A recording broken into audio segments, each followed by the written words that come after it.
Welcome to Resume Storyteller with Virginia Franco, bringing you interviews with industry experts and regular folks who tested the job search waters and succeeded, and strategies to tell your story and land you job interviews in 60 days, guaranteed. Here's your host, Virginia Franco.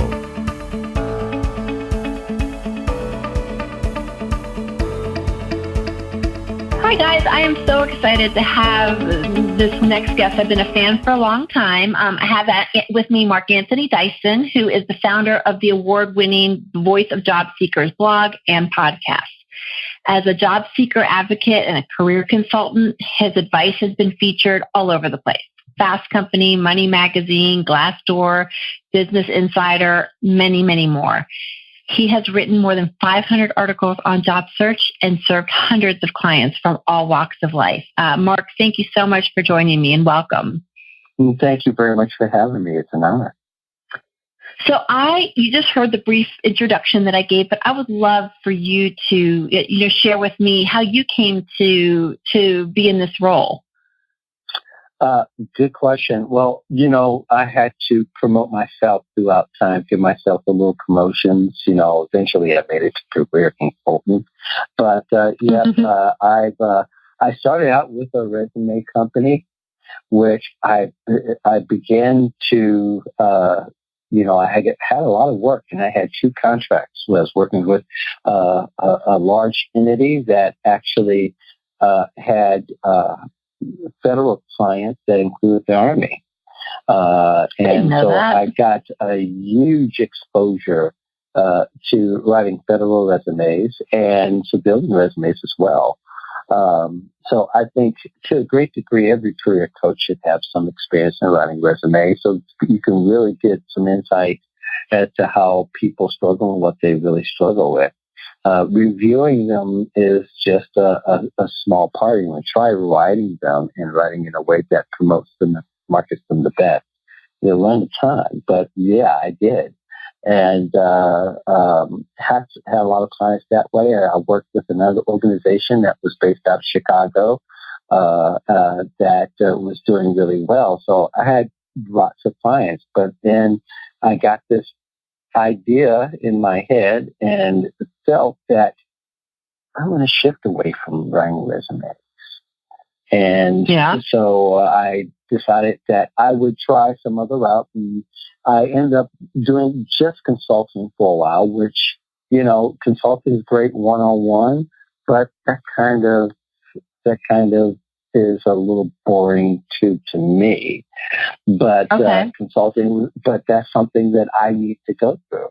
So after more than 200 plus clients and so on, I decided to tail off consulting. Now these days, I have a couple that I've signed on recently, but it wasn't because I pushed that particular part of the service.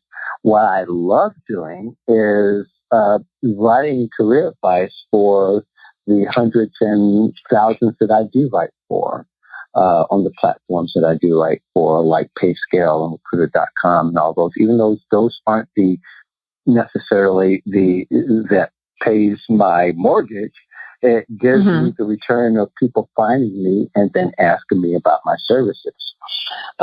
So that's pretty much, the short of it to date. But I do love writing the most out of all the things that I do, more so than the podcast. The podcast is fun to do, but the writing is really where the magic. You're a writer at heart. Yeah. And I feel like I've been following your writings for years now. I actually wanted to spend this time talking about an article that came out last month in March. It was in PayScale, and it was the title "Beyond the Resume: Strategies to Get You Hired in 2019." And you make the point in the article that a great resume does set you apart, but that it's really that's only a piece of the equation when it comes to success in the job hunt. So what I'd love to do is ask you a little bit about some of the points you brought up, and spend the rest of the time just diving through that article and get your thoughts on some things. Okay. So one of the things that you mentioned in the article, you advise job seekers to ask who the best person might be to follow up with, who and when. What strategies do you suggest to help job seekers walk that fine line between being persistent and patient? They want to be proactive, but they don't want to appear to be a pest. How do they accomplish that? Well, in listening to your show, I don't want to supersede the advice that's been given, which has been great, is you get the opportunity to ask that question at the end of the interview. You get to ask, well, when should I follow up? And even ask, how often should I follow up if I don't hear from you guys? But I think, there's a difference between calling the company 5 times in 5 days. That's being a pest. You definitely don't want to do that as far as the post interviews, where it's critical for you to really make an impression, especially the follow up. That counts as part of the interview, believe it or not. And there's a difference between 5 times and 3 weeks. That's being persistent. And of course, even you might want to feel 5 times in 3 weeks might be a little bit much, but sometimes that might be a little necessary, depending on your answer. But you should also be a little concerned if an employer asks you to call until you reach someone or until you get an answer. I've had someone have to do. They say, yeah, just call every day until you get somebody. I'd be a little cautious of that, because that sends a message that I think the employer didn't want to say, is that, yeah, we're kind of goofy and unorganized too. Just call until you get someone. So, I think even at that, after you've made contact and so forth, are the times when you want to think follow up and follow up and understand what that means and agreeing with that person what that follow up call is going to entail. So I think there's a difference between being a pest and being persistent. Yeah. So you let them give you direction on what follow up looks like and the volume of it, I guess, or how much persistence you can try to put behind it. Yeah, you can that's really try. That's good advice. Because sometimes they don't know what follow-up is. And honestly, most people and most employers that put people in front of you are not necessarily skilled interviewers. No, that's true. Depending on the workplace, like I was a floor manager in a call center, and we did lots of interviews, but of course we had 23 customer service reps and several operators. So that had to be managed a little bit differently than, let's say, a very professional position. You're used to working with executive clients, so that's going to be a lot different. The turnover is not going to be great, so that person may have interviewed maybe once in 2 years, maybe once in 3 years. So, right, that's not going to be, it's not going to be the same skill set in the long run. No, I agree with that. That's good advice. So another piece that caught my mind in your article was the CPR mindset that you subscribe to. C standing for courage, P for persistence, and R for resilience. And you indicated that these are sort of invaluable intangibles. And what I'd love to get your take on is how can job seekers best convey CPR to hiring managers during the job search process? Yeah, I think those are things that people, when they see it, they recognize it as opposed to what they particularly look for. But it is something that is noticeable and visible once it's seen. There's multi-layers to the interview process these days. Very often now would be the initial call to, after you apply, to perhaps feel you out. Sometimes they ask out of the ordinary questions. I had a client that the first question the person asks, okay, what do you want for salary? It's like, that's not part of it. Now, no, and that happens all the time, right? Right. Yeah. My client, fortunately, had prepared himself. He knew exactly what the salary was, but he wasn't going to tip his hand immediately, which was, I didn't coach him on that part. He thought about all the things that we talked about, but and which included, at first part was in preparing him for the interview process, was to go through, what is his ideal salary, and getting enough intel there at the beginning, so that when he was asked that question, he didn't expect it. It kind of took him off guard, but he didn't tip his hand, like I was saying. So, but that takes a little courage. It takes a little chance, because to stand up and not answer those kinds of questions, but direct the interview in a way that still gets you to the next level. The person had on the other side of the phone says, well, I can't go any further. And he says, I know that your minimum salary is this. I said, we can start there. And she begrudgingly went on, because, he had already blown her cover, so to speak. But I think it does take a little bit of boldness to be able to thwart some of these awful approaches at times. Yeah. So I think that's where some of the courage comes in. And the persistence is just not letting up.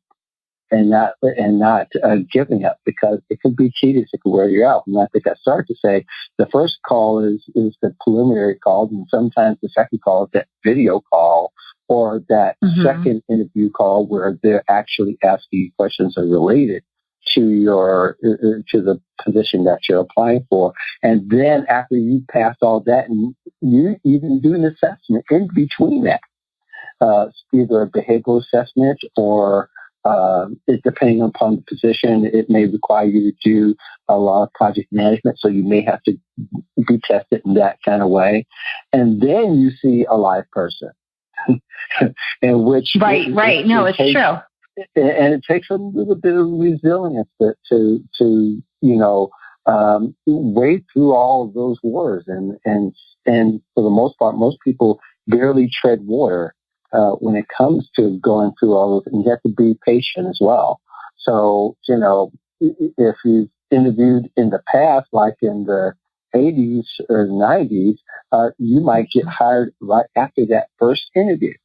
Yeah, so, maybe 2 or 3, but none of this 5 or 6 rounds of interview stuff. Right. But employers want to be sure that they want to ensure the investment as much as they possibly can.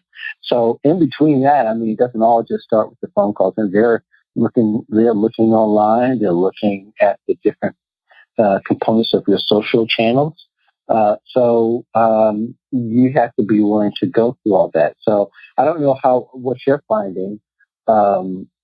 And I haven't been listening closer than I normally have been, but the last that I found was about 45 to 60 days for hire, which is extraordinary compared to the past.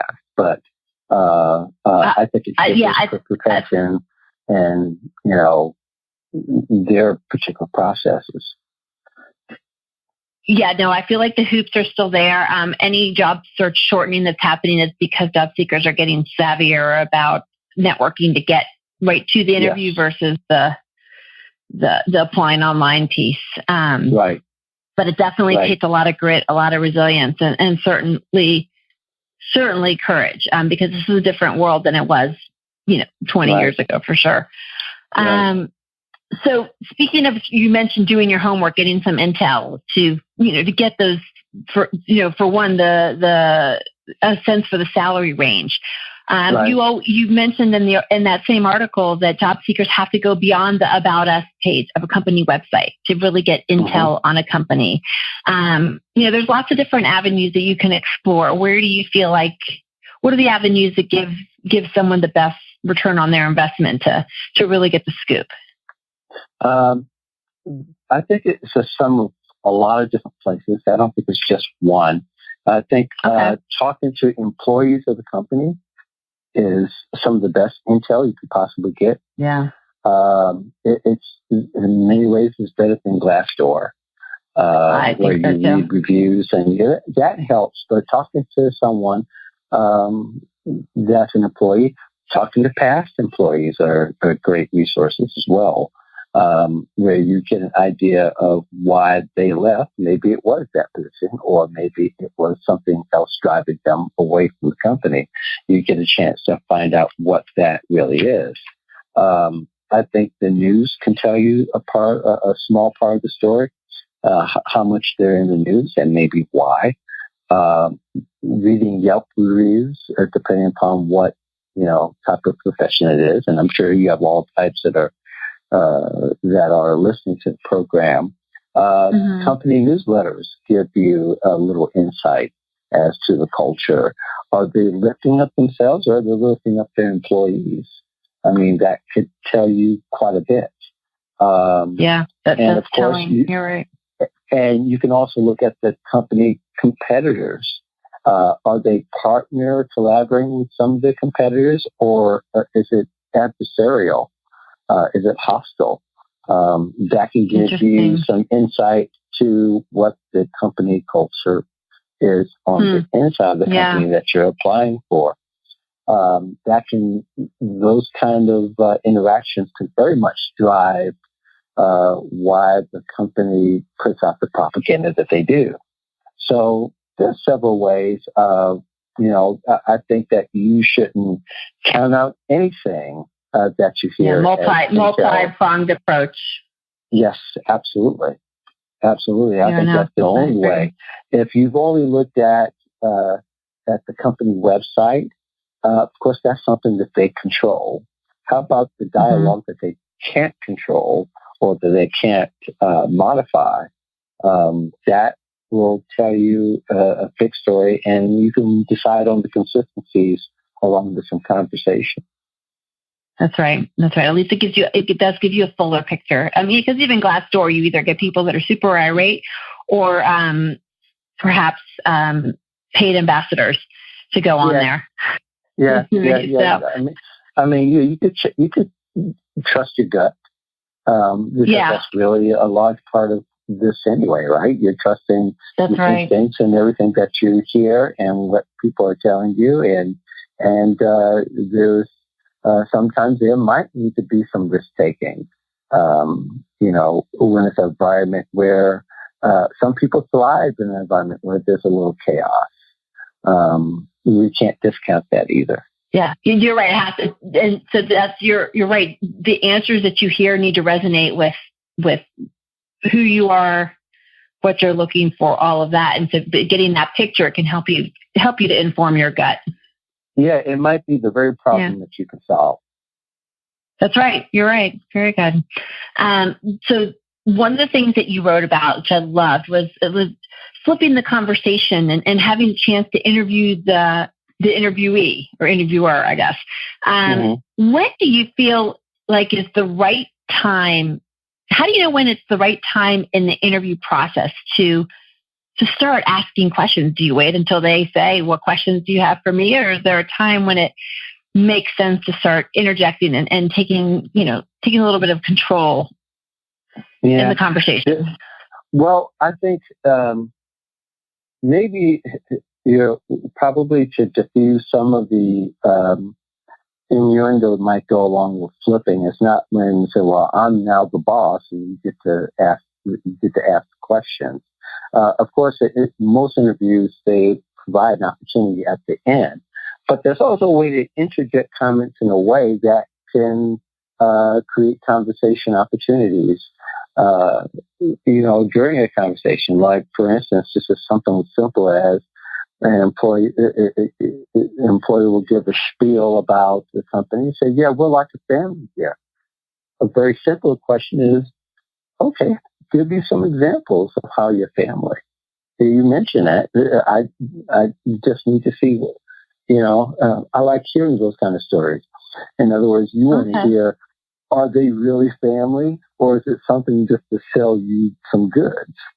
And that can also, to do too much at the end it can set a bad impression. But to build a conversation during the interview no longer makes it an interview; it makes it a conversation.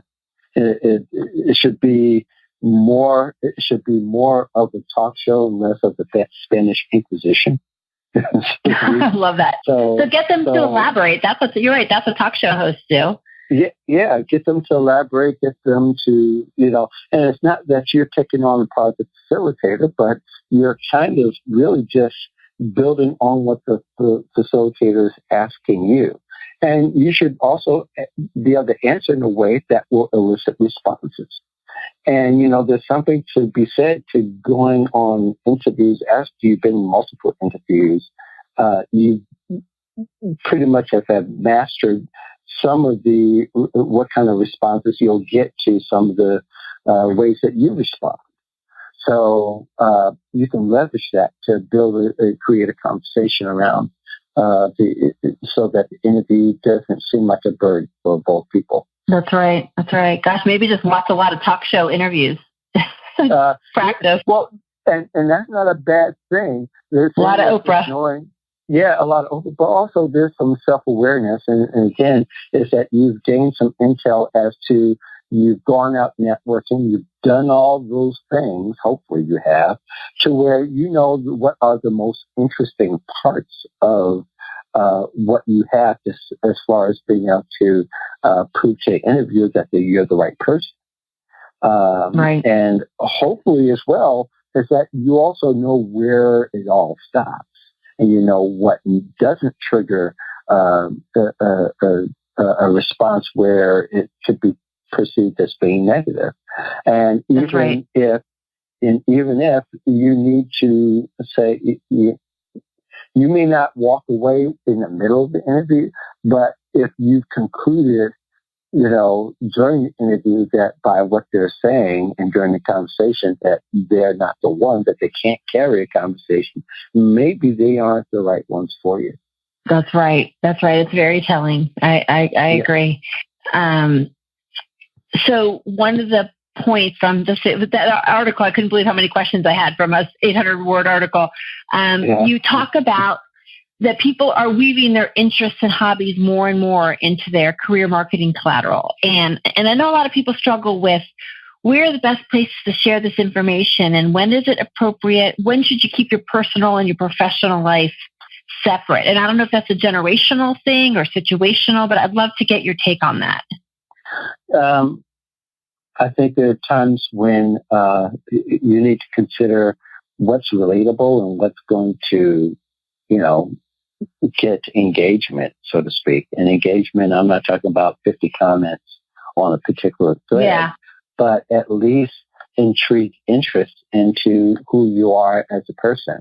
And you've got to kind of figure out and maybe even try and tweak sometimes your profile to where you can include your interests or maybe some people include snarky comments on their profile, but sometimes they're brilliant.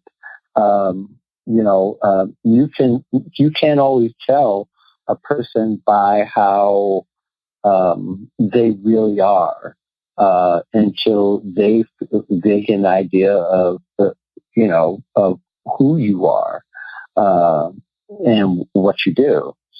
So I think the depth. You got to think about, does it create depth of the conversation? Is it applicable to what you do? If it isn't, it still might be interesting. But you'll see people these days that say, I do this, but I also like these aspects. And that second line is often what catches my eye personally. But if it doesn't turn people off, it might be good for the conversation. So that's what I ultimately mean is just creating more intrigue and interest. And do you feel like, I'm thinking of LinkedIn. Is that something that you encourage people to weave into their summary at the very top to give someone a flavor of who they are in a way that you don't always when you're just, sharing your professional bio?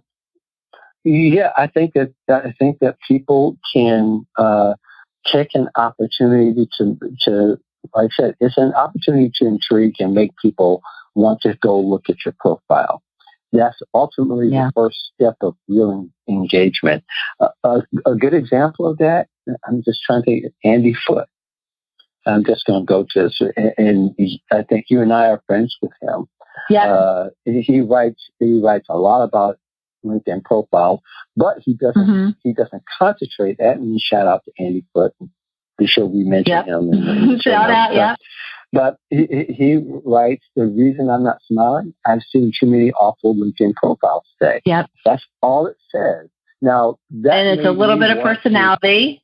There's a little bit of personality. It tells a lot about what it does. And then when you go to his profile, you don't even have to scroll down. You can see, this person writes about and consults about LinkedIn profile. So in that way, it's a little bit of personality, a little bit of himself and what he does, all in very two short sentences. He doesn't even take the 125 character limit to do that. Right. And he writes, as a child moving from one city to another because my father robbed banks / commanded tanks for a living while serving in the armed cavalry. Yeah, that's funny. You're right. It's just a little bit, it's humorous.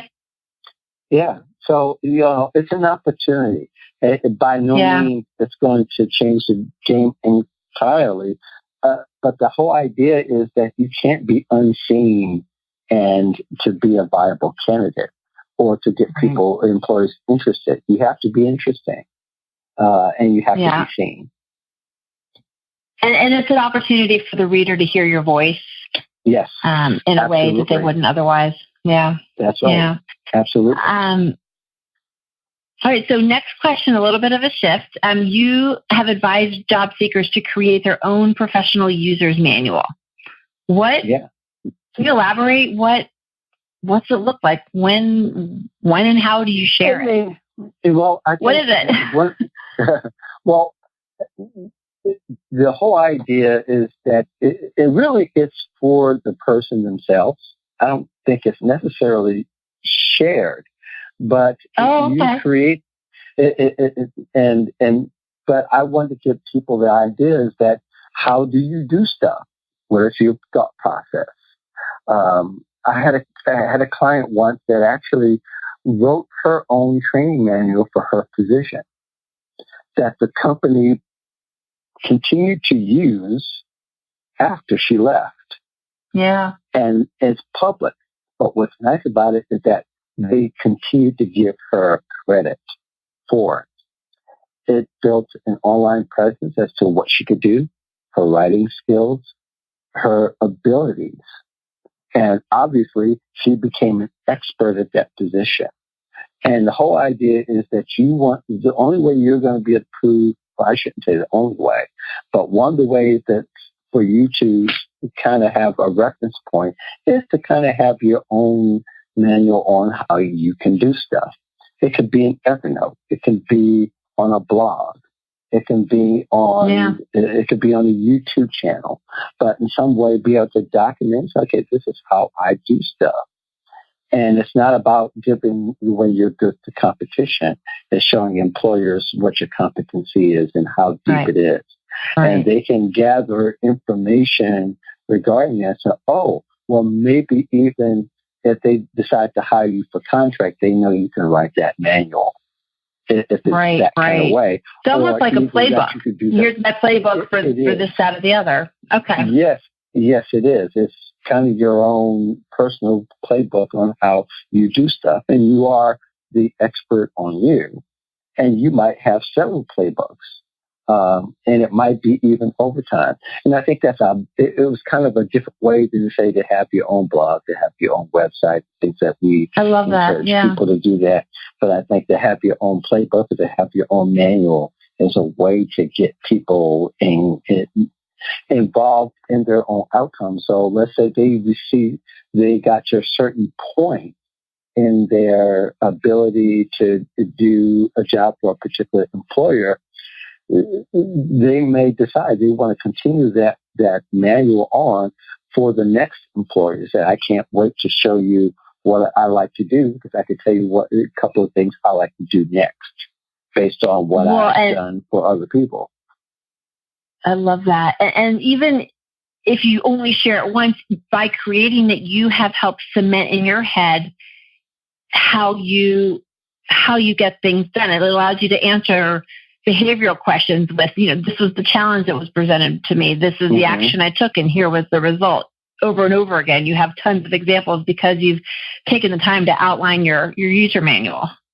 Absolutely. And I've said before in other interviews, and I truly believe, I've written articles about this, is that the future of a job seeker is just being a consultant. And being a consultant, you're selling what you've done with other clients and the result that you achieved. What you'll bring to this client and how you tweak it for them. That's ultimately what you're presenting in the opportunity. And, that's the question that they won't spend time on a whole lot of other stuff, or the peripheral stuff. They'll be interested in how you'll be able to tweak it for them. And is it a viable business option for both of them? Yeah, I agree. What can you do for them? Show them. Yep. Absolutely.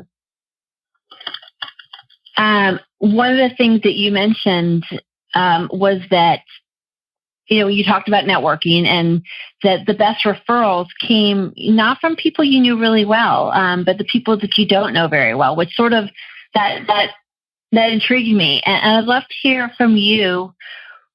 What does the roadmap look like for someone who is trying to make connections with people that they don't know very well? Well, again, you can use this towards any social platform, but LinkedIn is one that we talk about all the time. Yeah. Almost all day long now. In our industry and in many industries, it is the go-to place for connections and second and third place connections without the noise that Twitter and Facebook often presents. But you make that initial contact, and usually that's the easy part. You write someone a note saying that this is why I like to contact you. We have similar interests, and I like what you said in the comments earlier, or I like what your profile said. I just have to connect with you. You make the connection, and then that's how you and I met. You're right. Yeah. So and then you become familiar with that person. Now, I'm not saying this is going to take a week or two. It may take a year. It may take a year or years. It may take some months. It depends. It depends on interest. If you're on LinkedIn once a week, I would say a year is a good time to get familiar with someone. Honestly, I really do. I mean, it's going to vary. Each person's going to make that decision a little bit differently. But yeah, it takes me some time to get to know someone if they're not on there all the time. But if they're on there all the time, like me and you, then of course that accelerates it. But you've got to be wise and use that time. So let's say it does take a year. Let's say it does take 2 years. Then there might be a stage where you might be able to collaborate with that person. Now, the collaboration part really is not just 101, it's 102. It's kind of an advance, in a way, it's an advanced but very natural way to have the relationship evolve. The collaboration could be just on a conversation that you had in a group, or it could be that maybe you referred someone else by way of that connection. Right. It could be, the collaborations could look in a lot of different ways. You and I are collaborating through this podcast interview. You and me. And I mean, that's a collaboration. So then that really 10 times it, doesn't it? It kind of puts them in position. Wow, now I have familiarity. I have a relationship with that person. So it's not a problem in seeking them. And let's say that there's some time space. For instance, I had, I won't mention her name, but out of the blue, she said, "Hey, let's catch up. We haven't caught up in a while." I said, "Okay." I hadn't talked to her one-on-one in a long time, but we interact and we shared each other's content throughout time. And so, Anne's one of our colleagues. I'll tell you off the script, but okay. but it was just out. We hadn't talked in a long time, and we had a great conversation in that kind of way. So I feel very comfortable now on a personal level. Once you get to that collaboration, relationship, personal level, then you become known. Then your ask can be a little bit deeper. Like, for instance, "Hey, you used to work for so-and-so. Do you know anyone I can, that you can introduce me to?" Or even like a salary question, say, "Hey, what type of, what type of salary this position do you think that they're asking about? Do you have any insight, or maybe you know someone?" Those kind of questions. So the deeper the ask, you can pass all the different obstacles that you wouldn't have before without those particular contacts. So that's one way of looking at it. There's other ways of looking at it. And probably I took the long way of explaining I love that.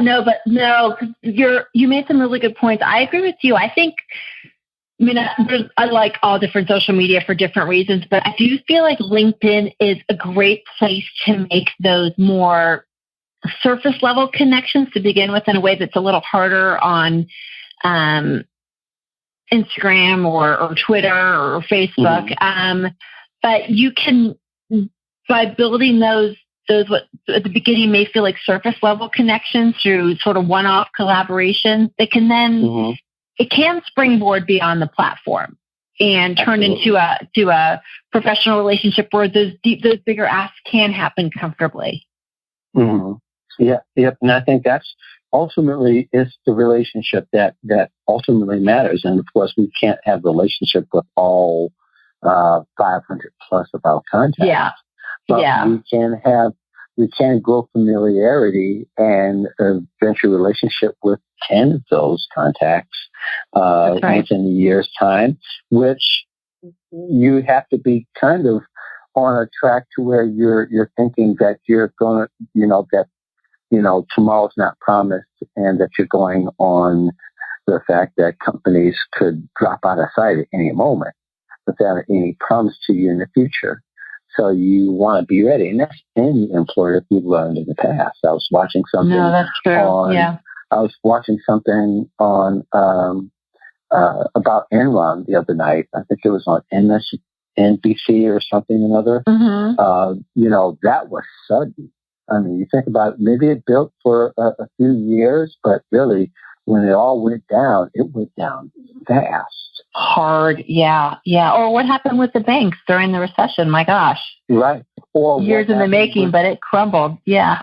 or what happened with 911? You know what I mean? The businesses that disappeared. Literally. Literally disappeared. I was working for the American Bar Association at the time of 9/11. And there were groups of attorneys that had, their firms in the World Trade Center. And there were more than 40 of them that just disappeared off the net. Yeah. It wasn't a matter of filing anything. They all had fatal results as a result of the attacks.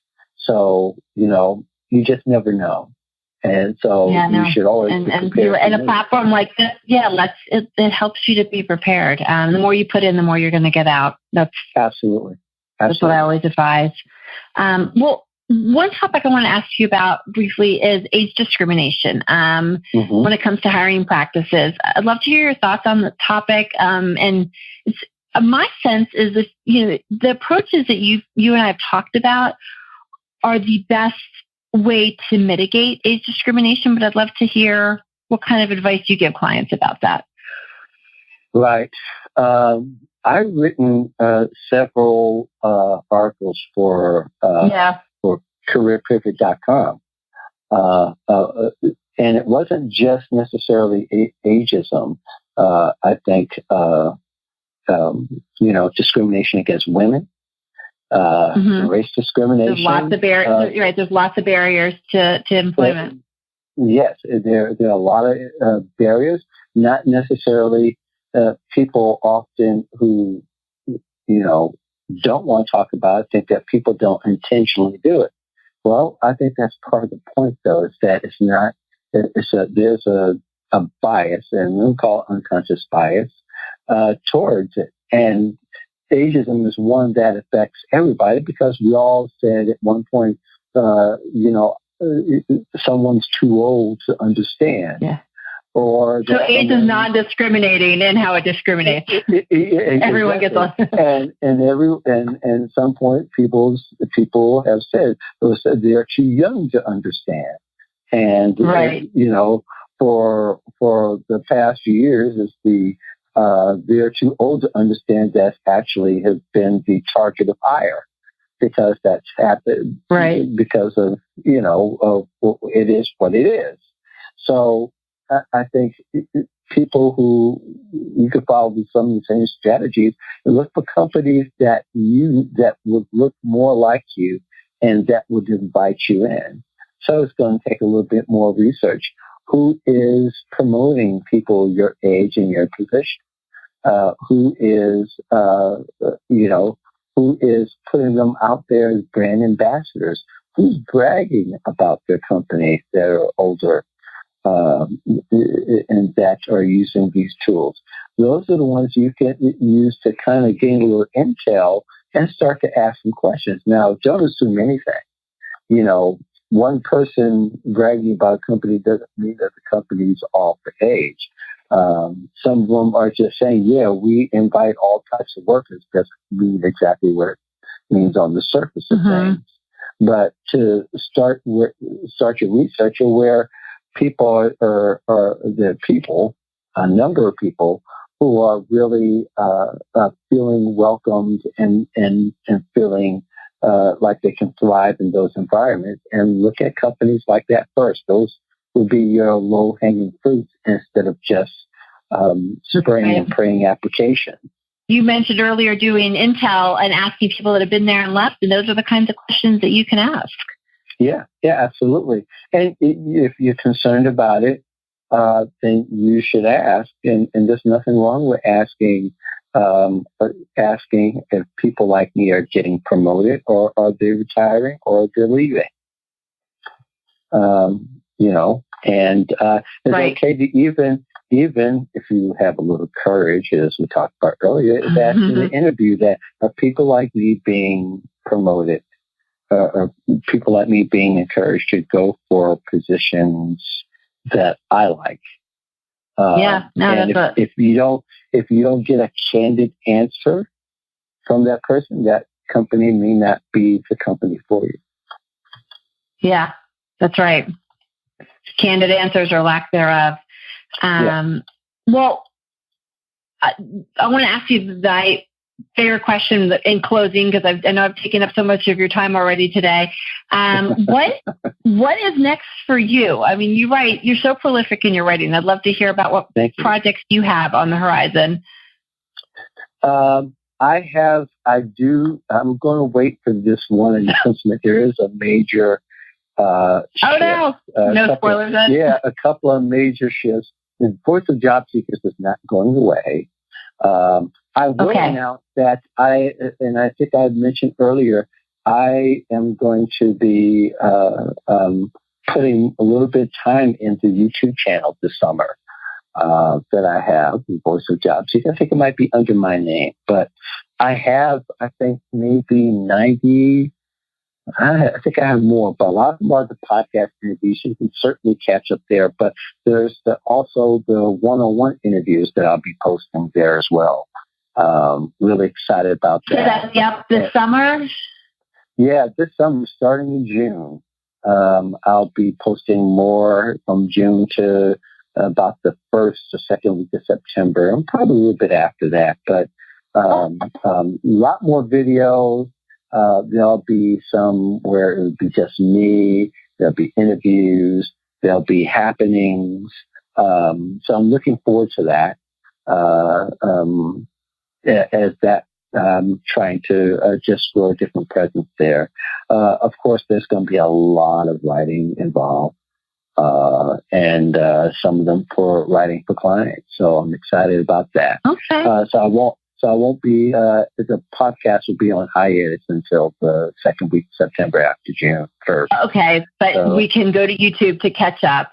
Yeah. So I'll say definitely, and then there is a major announcement that is imminent as all the details are going to be worked out.